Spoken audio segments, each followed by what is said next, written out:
Hello बच्चों, let's read this question. The question says explain regular and irregular reflection with the help of diagram. तो इस question के अंदर हमें बोल रखा है कि रेगुलर और इरेगुलर रिफ्लेक्शन जो है उसको एक्सप्लेन करना है with help of diagram.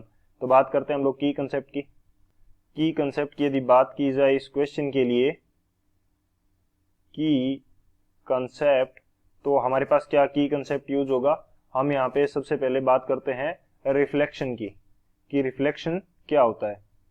Reflection से हमारा जनरल मीनिंग है कि जब भी कोई लाइट रे किसी मीडियम में ट्रेवल करती हुई किसी सरफेस से टकराएगी और टकराने के बाद में वापस वो सेम मीडियम में चली जाती है, तो इसको हम क्या बोलते हैं, रिफ्लेक्शन बोलते हैं. तो इसको हम क्या बोलते हैं, रिफ्लेक्शन बोलते हैं. सो बेसिकली यहाँ पे यदि बात की जाए, व्हेन ए लाइट रे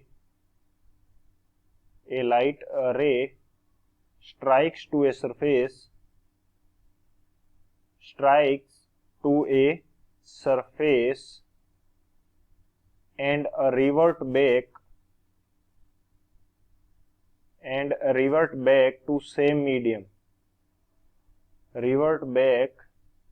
to same medium, this is known as reflection.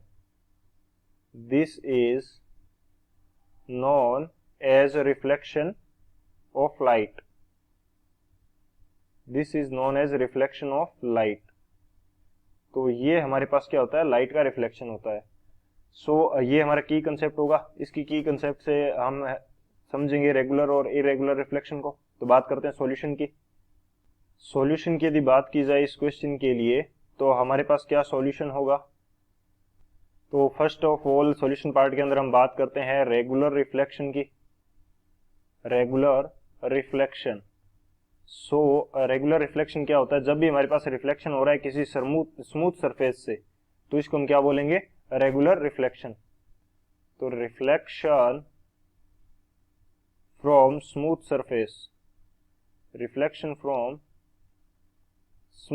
Surface, इसको हम क्या बोलेंगे, रेगुलर रिफ्लेक्शन बोलेंगे. जैसे एग्जाम्पल क्या हो जाएगा, मिरर से जो रिफ्लेक्शन हो रहा है वो इसका एग्जाम्पल होगा, मिरर रिफ्लेक्शन. क्योंकि मिरर की जो सरफेस होती है वो क्या होती है, स्मूथ होती है. अब यदि मैं इसको डायग्राम की हेल्प से समझने की कोशिश करता हूँ, तो ये मेरे पास बेसिकली मैं मान लेता हूँ कि मिरर है. ये मिरर है और ये इसकी जो नीचे वाली सरफेस है इसको पॉलिश किया गया है. अब यदि लाइट रेज जो आ रही हैं वो इसके ऊपर स्ट्राइक कर रही हैं, पैरेलल लाइट रेज आके इसके ऊपर क्या कर रही हैं, स्ट्राइक कर रही हैं कुछ इस प्रकार से. तो रिफ्लेक्शन के बाद में भी ये लाइट रेज जब जाएंगी तो ये पैरेलल जाएंगी, पैरेलल इंसिडेंस हो रही हैं. और रिफ्लेक्शन के बाद में भी जब ये जाएंगी तो ये एक दूसरे के क्या है, पैरेलल ही मूव करती हैं. तो एक दूसरे के जब ये पैरेलल मूव करेंगी तो इसको हम बोल देते हैं रेगुलर रिफ्लेक्शन.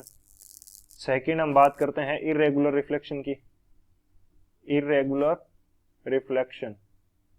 इरेगुलर रिफ्लेक्शन ये हमारे पास क्या होगा, यदि हमारे पास रिफ्लेक्शन क्या हो रहा है, रफ सरफेस से, reflection from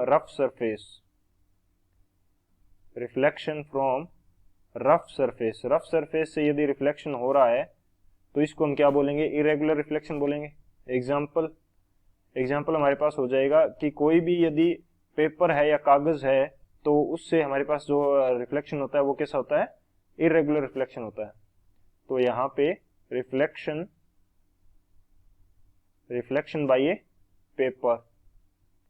by A paper से जो रिफ्लेक्शन होगा वो क्या होगा, इरेगुलर होगा. अब यदि इसको एग्जांपल से समझते हैं तो रफ सरफेस क्या होती है, इस प्रकार की सरफेस होगी वो रफ सरफेस होगी. तो यदि इसके ऊपर पैरेलल लाइट रेज इंसिडेंट करते हैं हम कुछ इस प्रकार से, ये मैंने इसके ऊपर क्या इंसिडेंट कर दी, पैरेलल लाइट रेज, तो ये जब रिफ्लेक्ट होके जाएंगी तो ये एक दूसरे के पैरेलल नहीं जाती, ये रैंडम डायरेक्शंस के अंदर मूव करती हैं. जैसे ये लाइट रे यहाँ पे चली गई, सेकेंड लाइट रे पैरेलल ना जाके कुछ इस डायरेक्शन में चली गई, थर्ड लाइट रे थी जो वो इस डायरेक्शन में चली गई. तो कुछ इस प्रकार से ये लाइट रे जाती हैं, तो इसको हम क्या बोलते हैं, इरेगुलर रिफ्लेक्शन बोलते हैं. So this is the final answer. I hope you understood it well. Best of luck. Thank you.